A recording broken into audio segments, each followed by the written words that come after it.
The operations room at Naval fell silent as the chalk scraped across the blackboard on that March afternoon in 1943. Captain Lieutenant Gunther Hessler's hand moved with visible reluctance, each number he wrote seeming to challenge everything his commanders had believed about their strategy. Admiral Karl Donitz stood watching, his eyes fixed on the figures appearing before him and his assembled staff officers, numbers that would have been instantly dismissed as enemy lies just months before. 17 ships. The Americans had launched 17 vessels in a single day. The admiral's gaze swept across the smoke-laden operations room that overlooked the submarine pens below, studying the growing pattern of defeat etched across the chart table. Reports streamed in from multiple sources, intelligence agents positioned in American ports, intercepted radio conversations, accounts from merchant sailors pulled from the water after their ships went down. Every piece of information pointed to the same bewildering reality. The United States was manufacturing vessels at a pace that no amount of U-boat torpedoes could match. Not slightly faster, not even measurably faster, but crushingly, overwhelmingly faster in ways that seemed to defy industrial logic. Here stood the man who had orchestrated the tonnage war, who had nearly starved Britain into submission through methodical calculation and maritime strategy. Yet he was now confronting a transformation in naval warfare, driven purely by industrial mathematics. Between 1941 and 1945, American shipyards would construct 2,110 Liberty ships, and staggering average of 3 new vessels every single day. Donitz could not yet fully comprehend what he was witnessing, that this represented merely one piece of a vastly larger industrial machine that would produce over 5,000 merchant vessels and completely overturn the entire Atlantic struggle. The realization spreading through that operations room would ripple outward through the U-boat force like a devastating depth-charge blast, fracturing the confidence of men who had convinced themselves they could suffocate the Allied war effort through pure arithmetic. Sink ships faster than they can build them. Victory through subtraction. It had seemed so elegantly simple when Donitz first presented the concept to Hitler in 1939. His calculations had been precise and methodical. A force of 300 medium Type 7 submarines could destroy 1 million tons of merchant shipping monthly. Within 12 months, they could eliminate enough of Britain's approximately 3,000 merchant vessels to collapse the British economy entirely. The math was unambiguous. Britain required 47 million tons of supplies annually simply to function as a nation. To win this tonnage war meant sinking 300,000 tons each month, enough to overwhelm Britain's capacity to replace what was lost.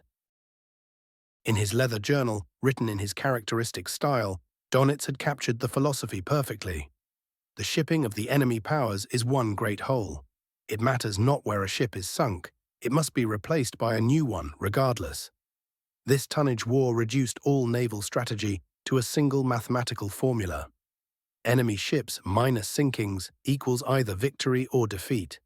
Through 1942, the formula seemed to be working precisely as planned. During what submariners called the second happy time, those months from January through August when U-boats hunted freely along the American coastline, German submarines sent 699 vessels to the bottom, collectively totaling more than 3.1 million tons. Captain Reinhard Hardigan, commanding U-123 off New York, recorded his excitement in his war diary. Noting that it was a tragedy, there weren't 10 submarines operating instead of just one. The hunting was magnificent, he wrote. The Americans appeared careless, seemingly having learned nothing despite 2 years of warfare. Herbert Werner, serving aboard U-230, remembered those intoxicating months with crystalline clarity. The calculations had consumed their thoughts constantly. 6 ships at 5,000 tons each meant 30,000 tons. Their flotilla of 12 boats, each sinking 6 ships per patrol, meant 360,000 tons monthly. 40 submarines operating simultaneously could achieve total victory. The mathematics had seemed so perfectly achievable. The first troubling indication that something extraordinary was occurring inside American shipyards emerged from an unexpected quarter. In September 1942, survivors rescued from the torpedoed freighter West Lashaway spoke during interrogation. One merchant sailor, an engine room oiler from Baltimore, mentioned almost casually during questioning that his ship had been built in just 35 days. Captain Lieutenant Friedrich Markworth, commanding U-66, recorded his skepticism in his war diary. "The prisoner must be mistaken or inventing stories," he wrote. "No nation can construct a 7,000-ton vessel in merely 35 days. German shipyards required a minimum of 6 months for vessels of that size." Yet similar accounts kept appearing. Survivors from the Liberty ship William Clark, sent down by U-129 in November, described 60 identical vessels under construction simultaneously at a single shipyard in Richmond, California. The captured second officer insisted he had personally witnessed 3 ships launched within a single week. At U-boat headquarters, these reports were dismissed initially as deliberate deception. Captain Gunther Hessler, Donitz's son-in-law and chief of operations, noted in an internal assessment that American authorities were clearly coaching merchant crews to exaggerate production figures if captured. Such construction speeds were technically impossible, he concluded confidently. The truth proved far more extraordinary than any propaganda campaign could have manufactured. At Henry Kaiser's Richmond shipyards, genuinely revolutionary manufacturing methods were accomplishing what seemed impossible. The SS Robert E. Peary slid into the water on November 12, 1942, merely 4 days, 15 hours and 29 minutes after her keel was laid. This was no publicity stunt or isolated achievement. It represented something far more consequential, a demonstration of American industrial capability that would fundamentally reshape shipbuilding forever. The breakthrough was rooted in prefabrication and assembly line techniques. Entire sections, deck houses, double-bottom structures, stern assemblies, and bow units were manufactured in separate locations before being joined together like enormous steel puzzles. Each Liberty ship demanded approximately 50 miles of welding, replacing traditional riveting that required years of skilled training. Welders could be trained in mere weeks. Women, teenagers, and men who had previously been considered unemployable now operated cutting torches and welding torches with practiced efficiency. German intelligence operatives stationed in Portugal obtained American newspapers containing photographs from these manufacturing complexes. The images were transported to U-boat headquarters and studied with intense scrutiny. Multiple hulls filled every available inch of the photographs, each at different stages of assembly. Cranes the size of office buildings repositioned prefabricated sections weighing hundreds of tons. The photographs captured ships at every possible stage simultaneously, keels being positioned while other vessels received engines and upper structures, finished ships departing the docks. Captain Lieutenant Peter Kramer, commanding U-333, would later record what flashed through his mind upon seeing those images. "When we viewed those photographs," he wrote, "we understood the war was already lost. They were not constructing ships. They were manufacturing them exactly like automobiles rolling off a production line." By January 1943, American shipyards had achieved production numbers that surpassed even the darkest projections of German naval planners. When multiple intelligence sources finally confirmed the figures, the information proved devastating to read. January 1943, 96 ships launched totaling 850,000 tons. February 1943, 108 ships launched totaling 975,000 tons. March 1943, 120 ships launched totaling 100,000 tons. By 1944, the typical Liberty ship took merely 42 days from keel to launch. This average figure masked a grimmer reality. The most experienced shipyards were completing vessels in under 3 weeks while simultaneously training fresh workers. The United States Maritime Commission's emergency construction program had done far more than activate existing shipyards. It had created entirely new manufacturing facilities from scratch.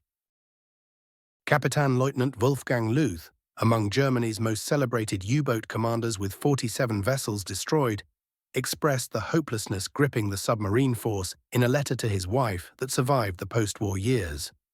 "We are being asked to accomplish the impossible," he wrote.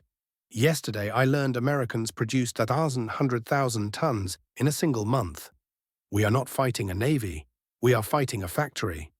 The full weight of American industrial power struck the U-boat force during the massive convoy battles of March 1943. Convoys HX-229 and SC-122, sailing nearby, were attacked simultaneously by 40 submarines in the largest Wolfpack operation undertaken during the entire war. The U-boats successfully sank 22 ships, totaling 146,000 tons. Measured in tactical terms, this represented a victory that should have severely impacted Allied supply efforts. Dönitz himself announced the success through a special military communiqué, declaring it conclusive proof that the U-boat remained the war's decisive weapon. Within days, however, intelligence dispatches arrived that froze the operations room. The Americans had launched 38 new ships during that identical week, while the convoy battle was still raging. The arithmetic was impossible to escape. For every vessel the Wolfpack destroyed, American shipyards were producing 2 brand new replacements. Kapitän-Leutnant Heinrich Bleichrod, commanding U-109, wrote in his war diary upon returning from this patrol, "The ocean now teems with new ships. Where we once discovered half-empty convoys filled with weathered vessels, we encounter endless streams of fresh construction.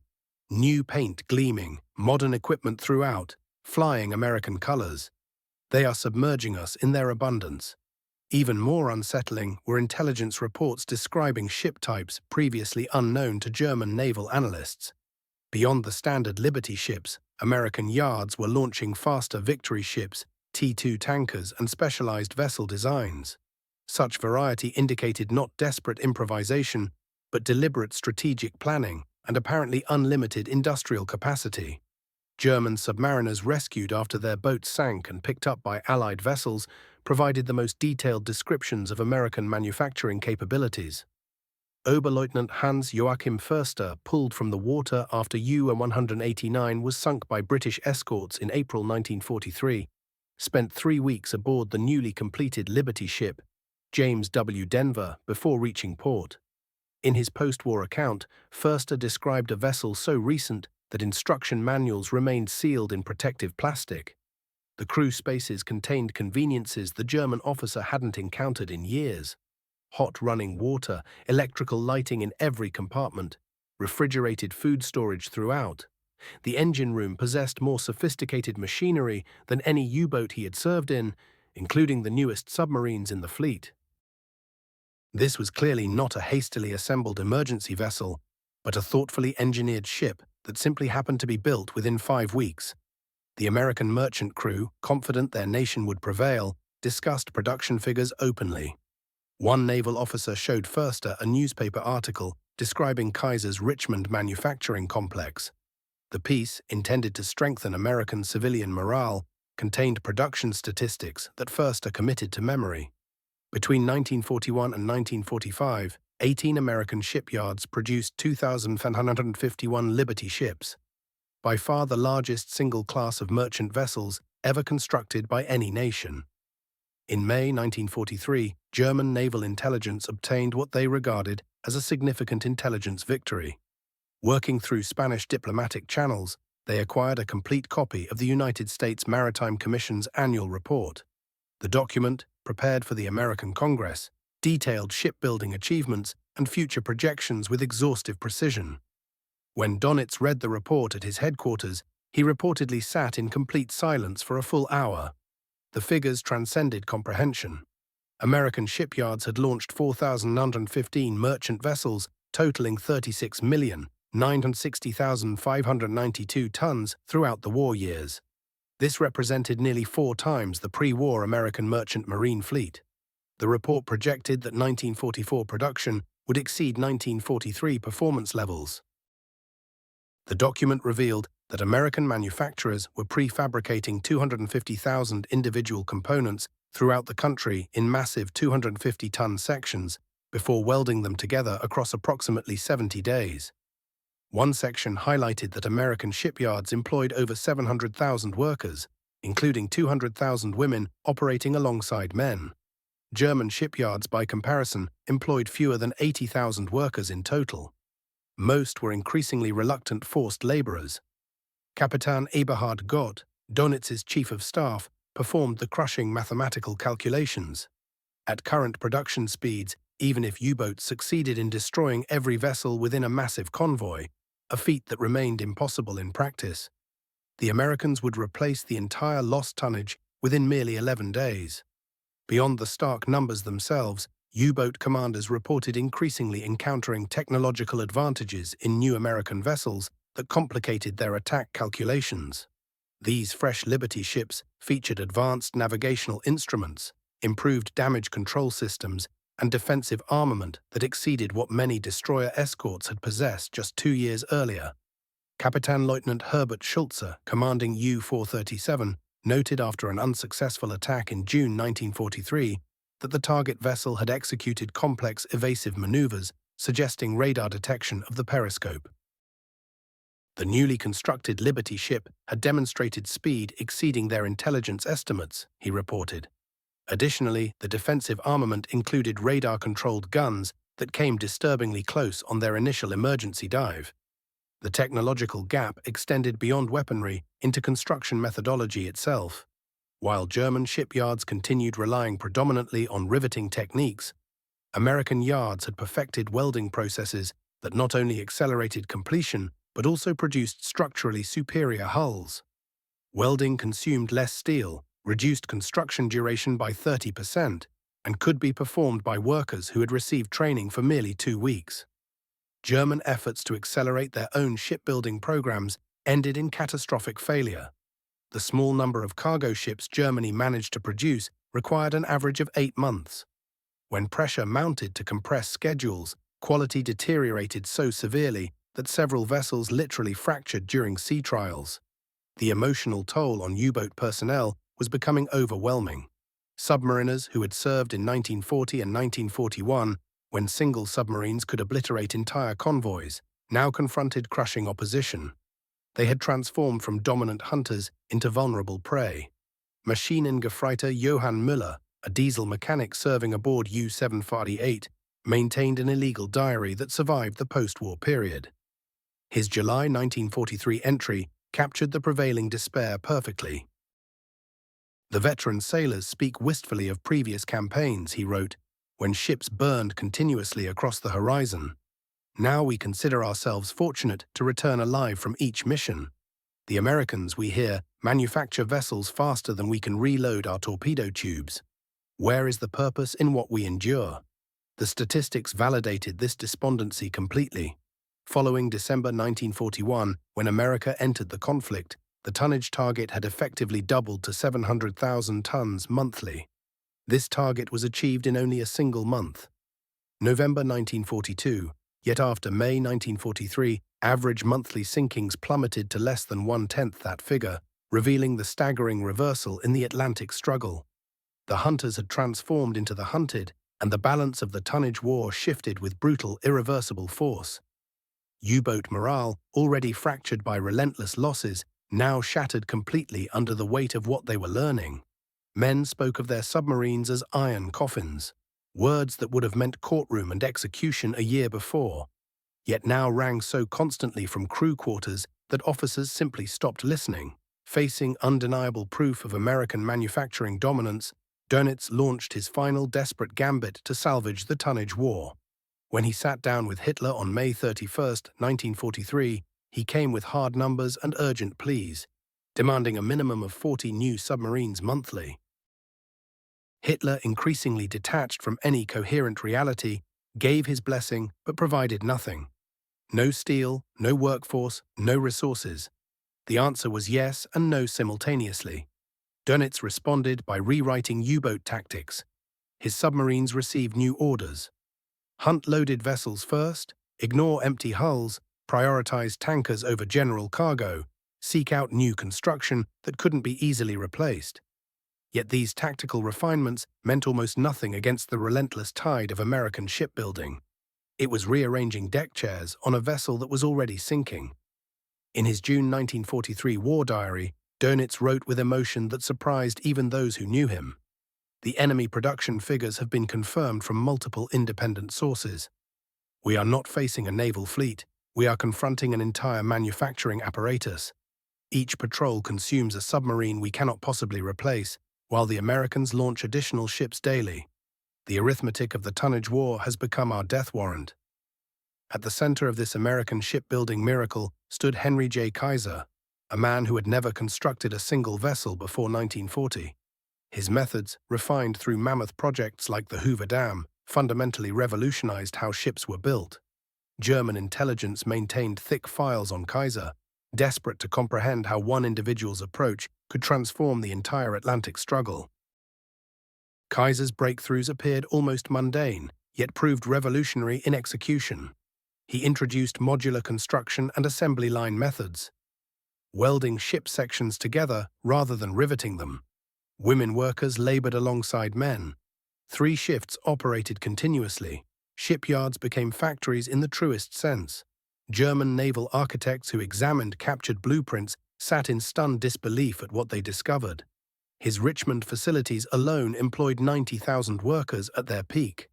Because sections were prefabricated, while one ship underwent final assembly, components for 5 additional vessels were simultaneously being constructed elsewhere in the yard.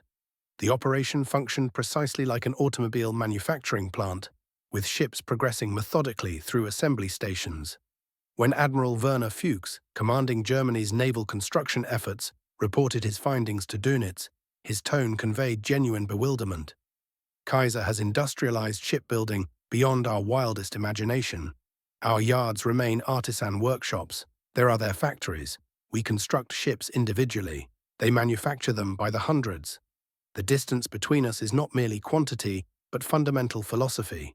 Liberty ships emerged as the embodiment of American industrial supremacy, a vision that haunted every U-boat crew. These vessels descended from a straightforward British design dating back to 1879, deliberately stripped of unnecessary complexity.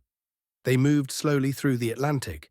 They possessed no elegance, yet a single Liberty could transport 10,000 tons, 2,840 jeeps, or 440 light tanks, or 260 medium tanks, or 230 million rifle cartridges. What truly terrified German naval planners wasn't Liberty's sophistication, but their multiplication and expendability. When U-515 under Werner Henkel sank the Liberty ship Thomas McKean in June 1942, American shipyards placed 3 identical replacements into service that same week. Individual vessels became meaningless. The production system represented everything. Captured German officers received mandatory viewings of American propaganda documentaries featuring Liberty construction sequences. One film compressed ship assembly into time-lapse photography, rendering a room full of experienced U-boat officers completely silent. Captain Lieutenant Hans Eckhart Jenisch later described the moment. We watched them construct an entire vessel in what appeared to be minutes. Yes, propaganda certainly, but those ships existed. We observed them through our periscopes every single day. Fresh paint, new flags, heading relentlessly toward Britain. American mass production created advantages far beyond simple numerical superiority. Standardization meant replacement parts functioned interchangeably across hundreds of vessels. Damaged Liberties could undergo repairs in any Allied harbor using standard components readily available anywhere. German submarines, frequently custom-built or individually modified, demanded specific parts requiring months to manufacture. The production framework also permitted rapid technology deployment. When German submarines achieved early success using acoustic torpedoes during late 1943, Americans retrofitted hundreds of Liberty ships with noise-making countermeasures within mere weeks. German attempts at similar radar countermeasures dragged across years, implemented haltingly across their modest U-boat force. Oberleutnant Heinz Schaefer, later commanding U-977 during its legendary voyage toward Argentina, observed the difference plainly. The Americans absorbed lessons from each sinking, then implemented corrections simultaneously across hundreds of vessels. We learned as well, but our lessons applied to individual boats only. Slowly, painfully. They waged industrial war. We conducted artisanal conflict. By autumn 1943, defeat's mathematics became inescapable. Intelligence confirmed American shipyards had achieved monthly production exceeding 1.5 million tons. Starting in September 1942, when 730,104 tons of fresh merchant shipping launched while 500,181 tons sank, America and Canada had built faster than submarines could destroy. The margin had only expanded since. During an October 1943 gathering of U-boat flotilla commanders, Dönitz presented the numbers that sealed their collective fate. He filled a blackboard with 3 columns. Ships sunk, October 1943, 29 vessels, 156,000 tons. Ships launched, October 1943, 140 vessels, 1,200,000 tons. Net enemy gain, 111 vessels, 1,044,000 tons. The operations room absorbed this in complete silence. Korvettenkapitän Werner Winter, commanding the first flotilla, finally spoke. "Admiral, at these rates, regardless of whether we sink anything whatsoever, the enemy strengthens. We fail to slow their expansion, merely providing their shipyards additional practice." Dönitz's response, recorded by his aide, revealed his understanding of their situation. "Gentlemen, we continue not because the tonnage war remains winnable, but because duty demands it. Each vessel destroyed temporarily delays enemy supplies, however marginally. We have forfeited the mathematics, yet retained our honor. Regular U-boat sailors encountered American production capacity not through statistics but accumulated experience." Bootsmannsmat Helm Hoffmann, a torpedo mechanic serving aboard U-604, maintained a concealed diary documenting his gradual awakening. March 1942, sank an elderly Greek freighter, corroded structure held together by paint alone. These constitute the vessels starving England. September 1942, encountered fresh American destroyer in convoy, immaculate paint, contemporary design. Where does this originate? March 1943, every convoy vessel presents as new, identical silhouettes, as though stamped from identical templates. July 1943, the Oberbootsman claims Americans construct 3 ships for everyone we manage. If accurate, why do we continue sailing? October 1943, observed 17 vessels in convoy, all flying American colors, all recent construction. We succeeded in damaging a single target. What remains the purpose? German attempts to counter American shipbuilding capacity triggered an elaborate intelligence operation. Agents in neutral territories acquired American publications and newspapers. Technical journals traveled covertly through Spain and Sweden. Every captured merchant sailor underwent intensive interrogation regarding shipyard locations, fabrication techniques, production schedules. The intelligence picture grew increasingly forbidding. Beyond Liberty ships, the Americans constructed Victory vessels, faster and more refined than Liberties. T-2 tankers capable of holding 141,000 barrels. C-1, C-2 and C-3 cargo ships customized for particular routes and cargoes. Hundreds of escort carriers and destroyer escorts. Kapitan Ernst Kohler, a naval intelligence specialist, compiled an exhaustive report in December 1943, reaching a stark conclusion. American shipbuilding capacity surpasses our entire pre-war calculation of their complete industrial potential. Annually, they construct more vessels than comprised the entire global merchant fleet in 1939. Following Germany's capitulation, captured U-boat commanders provided extensive testimony regarding their recognition of American industrial domination. These accounts, preserved within Allied interrogation documents, chronicle the psychological progression from confidence through doubt toward despair. Captain Fritz Julius Lemp, commanding U-30 when the war commenced, reflected, "In 1940, we thought 20 U-boats could strangle Britain. By 1943, we possessed 200 operational submarines and were losing the Atlantic. American industry didn't defeat our submarines. It buried them beneath an avalanche of manufactured steel." Kapitänleutnant Heinrich Müller-Ediarz, captured when U-590 sank in July 1943, provided specificity. "I attended a briefing where American production figures were presented. The staff officer actually apologized, acknowledging the numbers seemed impossible despite verification from multiple sources. Those figures recurred in my thoughts every time I raised the periscope and observed another convoy of fresh vessels. The final statistics revealed absolute German defeat. Although the U-boat force sank 6,000 ships totaling 21 million gross registered tons, the Allies constructed over 38 million tons of replacement shipping.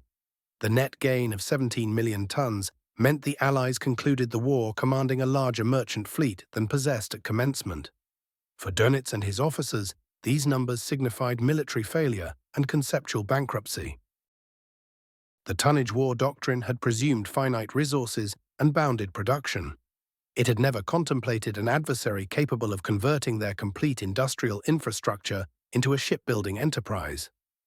In his final war diary passage before Germany's surrender, Dönitz wrote, "We wielded weapons fashioned for yesterday's conflict. The Americans fought with factories. Ultimately, their Liberty ships exceeded our U-boats not through superior design, but through sheer numerical abundance. We destroyed ships. They manufactured fleets." August 1945 found Dönitz imprisoned at Mondorf-les-Bains, engaging in extensive conversations with other captured German leadership. In a recorded exchange with Feldmarschall Wilhelm Keitel, Dönitz offered a startling confession. "I recognized by spring 1943 that the tonnage war was finished. American shipbuilding rates transcended not merely our capacity, but comprehension itself. I instructed my staff calculating Germany's timeline for constructing 2,700 cargo vessels.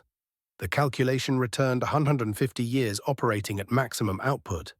The Americans achieved this in 4 years while simultaneously constructing the planet's premier navy and air force." Keitel questioned why Dönitz persisted, dispatching U-boats on increasingly suicidal patrols. Dönitz's explanation exposed the machinery of his own trap. What alternative remained? Confess our entire naval approach was illusory, that we had challenged an industrial colossus with essentially naval guerrilla operations. Continuation proved easier than acknowledging we possessed no possibility of success. Curiously, American shipyard workers remained unaware of their psychological toll upon the U-boat force. Richmond Shipyard No. 2 workers, interviewed post-war, expressed surprise, learning their contribution had so crushed enemy morale. Margaret Rosie Thompson, a welder, remembered, "We performed our responsibilities, attempting to surpass other shipyard production.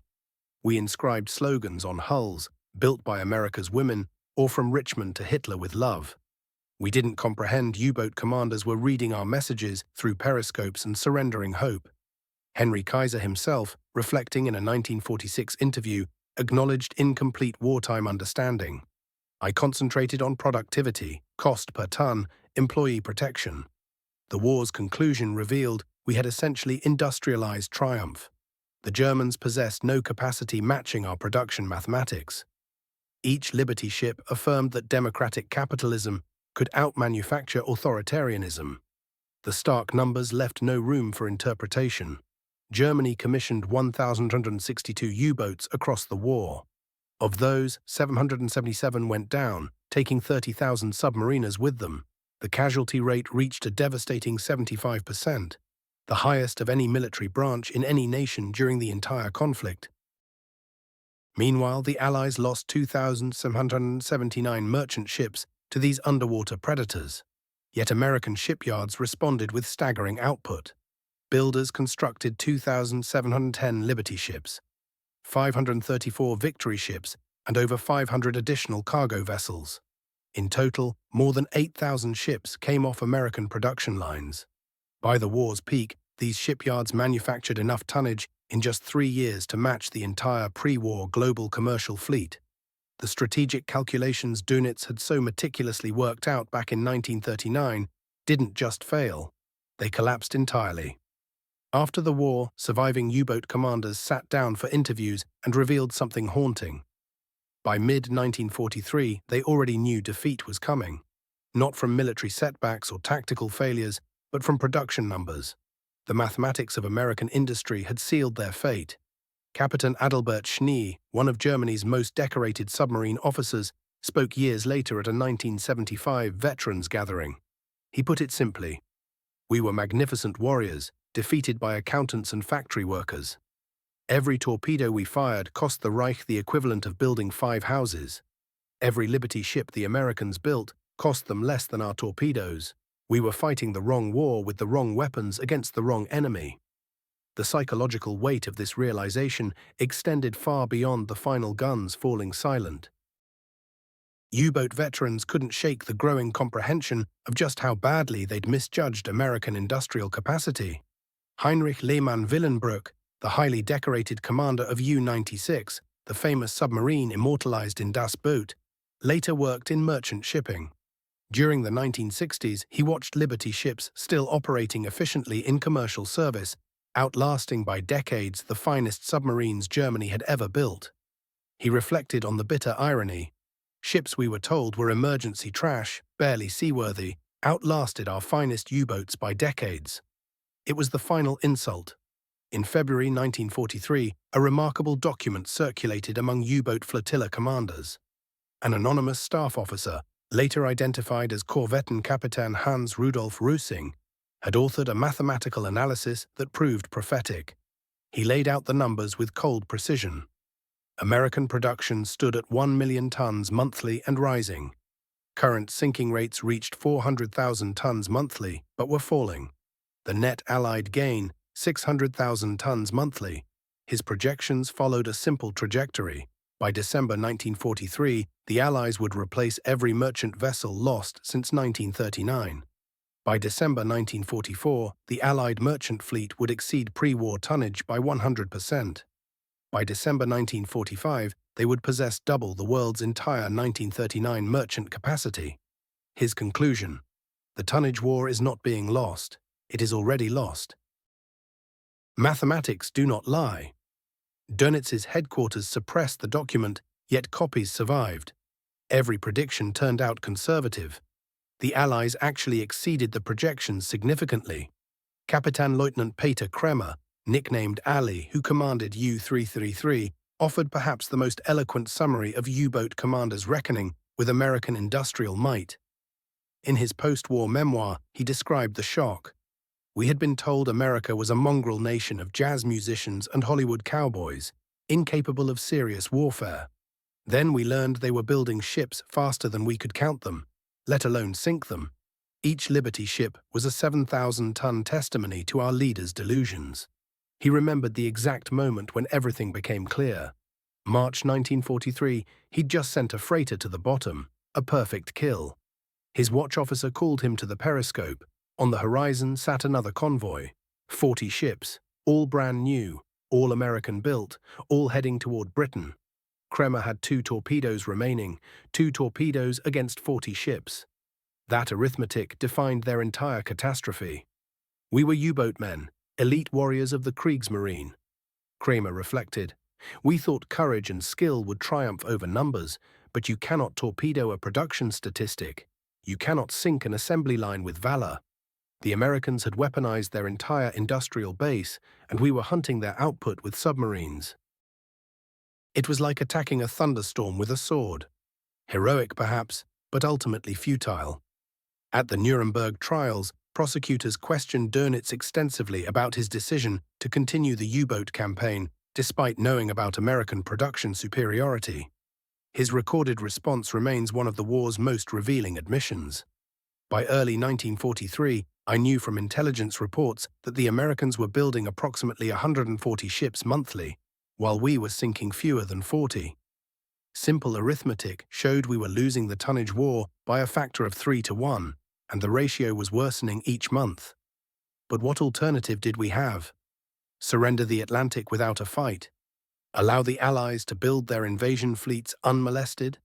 We continued not because we could win, but because we could force the enemy to devote resources to convoy protection, to building yet more ships, to maintaining the vast anti-submarine apparatus. He paused before concluding, the tragedy was not that we lost the tonnage war. That was inevitable once America entered the conflict. The tragedy was that we ever believed we could win it. We challenged the world's greatest industrial power to a production contest. The result was preordained. By war's end, the statistics grew so overwhelming that captured U-boat officers initially dismissed them as propaganda. At a prisoner of war camp in Louisiana, German submariners were shown a film documenting American shipbuilding capacity. The narrator claimed that at peak production, American yards could manufacture the entire pre-war commercial shipping tonnage in just 3 years. Kapitän-Leutnant Johann Mohr stood up and declared it impossible. A lie. Pure propaganda. The American camp commander arranged a tour of the Houston ship channel. German officers boarded buses and traveled to the shipyards. They watched as dozens of Liberty ships took shape simultaneously. Thousands of workers moved through the hulls, welding, riveting, assembling. Complete vessels slid down the ways daily, fully formed and ready for loading. Moore wrote later, "We stood there, 30 U-boat officers, watching them build more tonnage in a morning than our best patrol had ever sunk." Some men wept, others laughed, the bitter laugh of men who finally understand a terrible joke. We had been trying to drain the ocean while the Americans were refilling it with a fire hose. The full recognition of American shipbuilding supremacy represented more than industrial triumph. It marked the moment when modern warfare transformed fundamentally. Tactical skill gave way to production capacity. Individual heroism surrendered to systemic output. Korvettenkapitan Reinhard Hardigan, who commanded U-564 with distinction, provided perhaps the most prescient analysis during a 1960 interview. He said, "We learned too late that in modern war, courage and skill matter less than conveyor belts and welding torches." The Americans didn't defeat our U-boats with better ships or superior tactics. They defeated us with superior mathematics. They understood that war had become an equation, and they simply produced more solutions than we could generate problems. The psychological journey U-boat commanders underwent, from confidence through shock to despair, mirrored the broader German military collapse. They had prepared for tactical warfare and encountered industrial warfare instead. They trained to fight ships and discovered they were actually fighting factories. Decades after hostilities ceased, German naval officers remained haunted by the scale of American industrial achievement. At a 1985 reunion of U-boat veterans in Kiel, former Korvettenkapitan Erich Topp addressed the assembled survivors. Standing before his old comrades, he spoke with the weight of accumulated years. "Gentlemen, we were the finest submarine force ever assembled. Our training was superb. Our boats were excellent. Our tactics were revolutionary. We sank millions of tons of shipping and came close to starving Britain. But we were defeated by something we never understood and could never counter: the American ability to turn their entire nation into a weapon." He paused, letting the words settle. Every American housewife who bought war bonds, every teenager who worked a shipyard shift, every farmer who grew food for industrial workers, they were all weapons in a war we didn't know how to fight. We sank their ships. They built more. We sank those. They built even more. It wasn't a battle. It was an avalanche. His voice grew quieter. "Let us honor our fallen comrades, not by pretending we could have won, but by acknowledging the truth. We were warriors from an old world, fighting an enemy who had invented a new one. They didn't defeat us with better submarines or superior seamanship. They defeated us with Liberty ships, ugly, slow, mass-produced symbols of a democracy that could transform its entire society into an arsenal. That is the lesson we must pass on. In modern war, the factory floor is as important as the battlefield. The production line is as crucial as the front line. We learned this through our periscopes, watching endless convoys of new American ships steaming toward horizons we could no longer reach. The war's end brought final accounting that confirmed what U-boat commanders had recognized by 1943. Germany needed to sink 700,000 tons monthly to prevail in the tonnage war after America's entry. They achieved this target only once, in November 1942.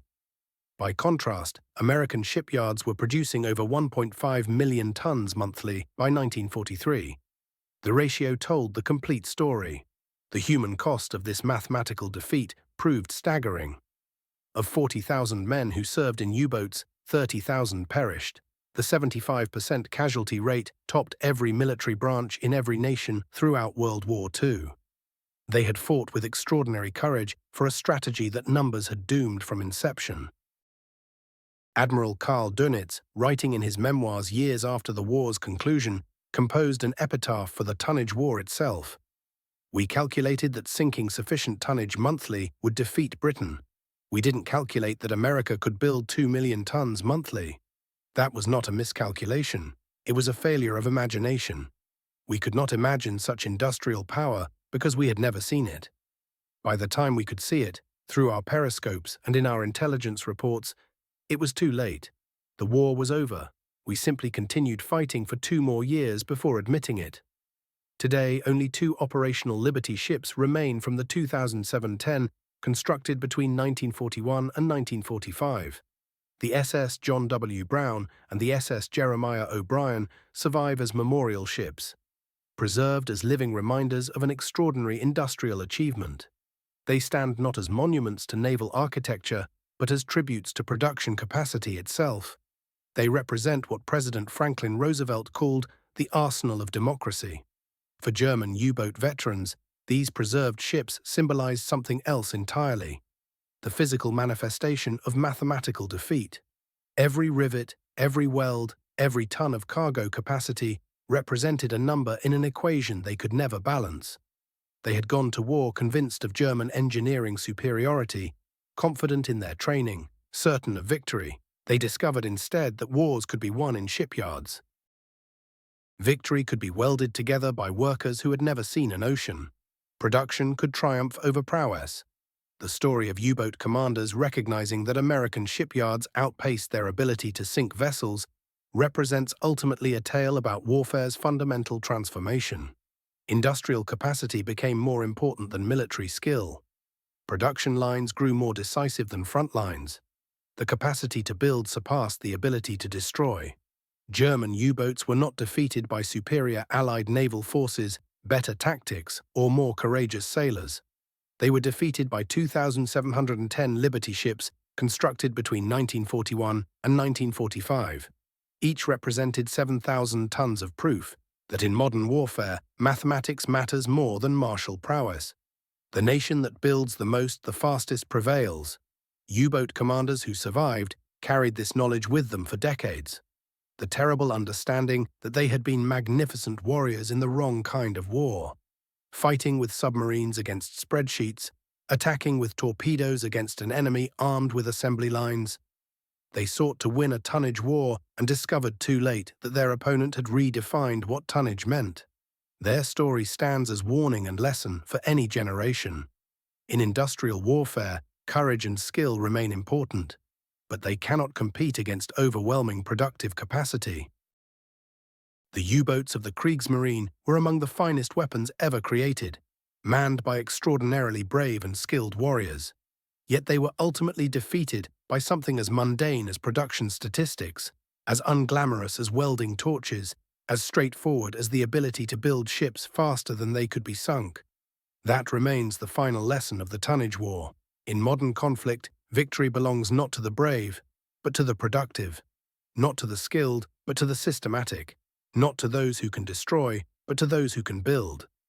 U-boat commanders learned this lesson through their periscopes, watching endless streams of new American ships sailing past.